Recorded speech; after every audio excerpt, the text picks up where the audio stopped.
folks, Rob Dreemeyer here. Welcome to Broadway Barfly. Today we're talking about the Rodgers and Hart musical Babes in Arms, and we're making some Claret Lemonade.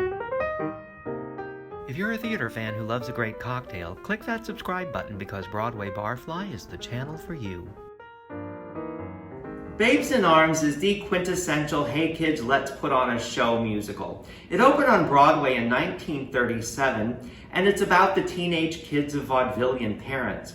When the parents go off on one final vaudeville tour, the kids are left behind in their hometown, and the local sheriff stops by to give them a very stern warning that they better find something constructive to do with their time and keep out of trouble, otherwise he's going to send them off to the work farm. And of course the kids decide to put on a show. The plot unfolds pretty much as you would expect. A love triangle forms and some jealousies flare, but then things take an interesting turn when two African-American brothers show up, and they're a dance team. This causes the kids to get into a really bitter argument over whether or not they should allow these two black men to perform in their show with them. And then a communist shows up who's recently won some money in a lottery, and ironically the communist is not interested in sharing his money with anyone. And then finally, the leading man ends up impersonating a famous French aviator as a publicity stunt, and somehow this brings everything to its rightful conclusion and brings the show to a happy ending. Now, I really can't tell you anything more about the plot than that because I've never actually seen the 1937 version of Babes in Arms, and in fact, very few people have.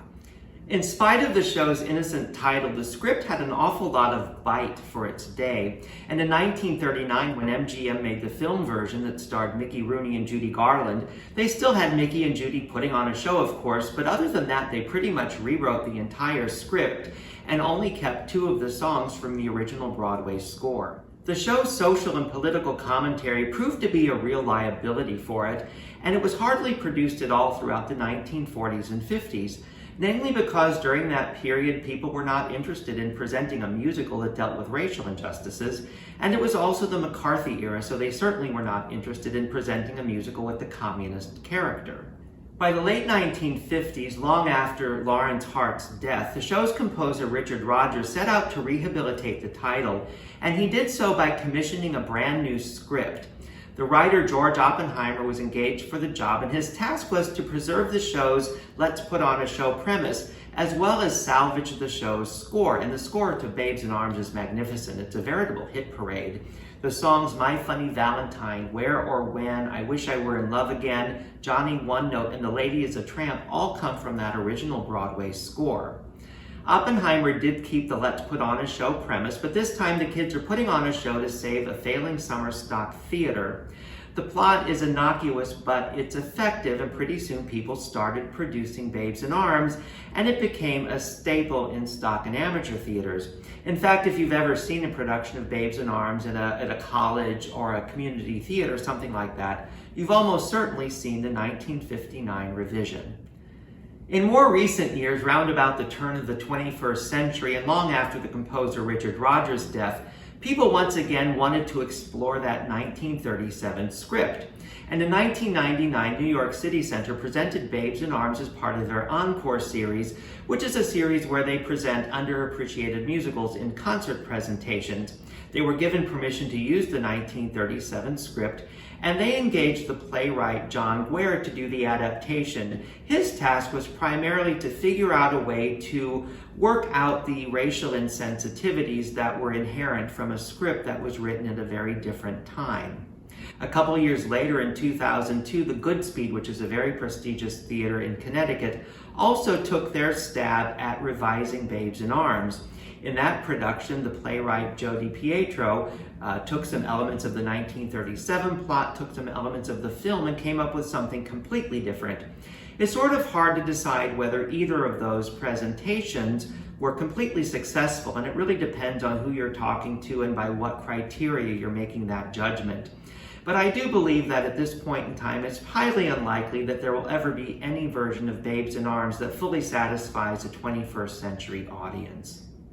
We get our cocktail reference today from the song Imagine, and Imagine has some very witty lyrics. It starts out, imagine your bills are paid, imagine you've made the grade. With no dishes in the sink, all you do is drink Claret Lemonade. And at the start, it sounds like this 1930s Depression-era morale booster type of song, but Lawrence Hart did not write those sort of lyrics, and so right at the end, he decides to give it this really sarcastic twist, because the last line of the song is, imagine you're out of debt and love brings you no regret. If you can't imagine that, then you must be nuts, my pet. I've known the song Imagine for years, but it wasn't until I started doing Broadway Barfly that I had any curiosity to figure out what Claret Lemonade actually was. And it turns out it's an 18th century English wine cooler. Who knew? Now, I'm no sommelier, but my understanding is that claret is really just an older English term for Bordeaux, which of course is a French red wine. If you're a fan of Downton Abbey, you may recall that they refer to claret in that series, usually in those wonderful dining room scenes. Claret is also mentioned in the musical Brigadoon when they say they need to get the claret for the wedding. We did a Broadway Barfly video on Brigadoon, but we didn't pair the show with claret. In that video, we made a Highlander cocktail, which is a cocktail made with scotch. If you haven't already seen that video, or if you've never had a Highlander cocktail, I hope you'll check it out because I think you'll enjoy it.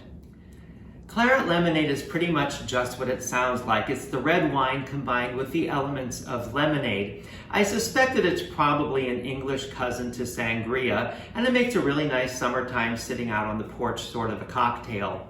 There is no one definitive recipe for Claret Lemonade, but I find that they all have pretty much the same components: the red wine, lemon juice, sugar in one form or another, and sometimes that sugar is either replaced or augmented by other sweeteners. The version we're going to make today comes from a recipe dated 1935, and we're going to be making one slight adjustment to that recipe, but I thought it was a good place to start because 1935 puts us right in the time period of Babes in Arms. To make our Claret Lemonade, we need red wine, lemon juice, and simple syrup. The simple syrup is the one exception to the 1935 recipe. That called for powdered sugar and club soda. I suspect the club soda was there to help dissolve the sugar, so by using the simple syrup we get the same amount of sweetness and we don't have to worry about our sugar dissolving. I'm making a single serving, but you could make a larger batch with the same proportions. In the recipe at the end of the video, I've written it out in parts so you can really make any quantity you want. I'm using a Bordeaux, but any dry red wine would work. I do suggest that you use a wine you would enjoy drinking on its own, but for goodness sake, don't go pulling out your best bottle. Any ordinary bottle of red table wine will work. So to our tin, we're going to add 4 ounces of the wine.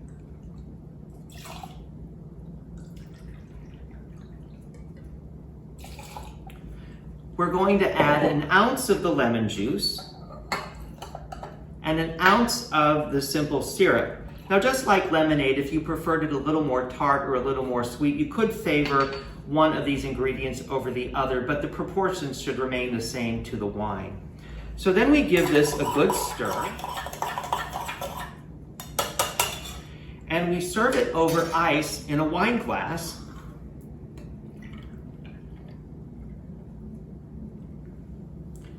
We garnish it with a wheel of lemon, and there we have our Claret Lemonade. Thank you as always for spending your time with us here at Broadway Barfly. I hope you'll give Claret Lemonade a try and enjoy some more videos. If you do give it a try, make sure to leave us a comment below and let us know how you enjoyed it. Cheers! If you enjoyed the video, why not give it a thumbs up and share it with your friends? Feel free to leave your comments and click that subscribe button because there's a lot more Broadway Barfly to come.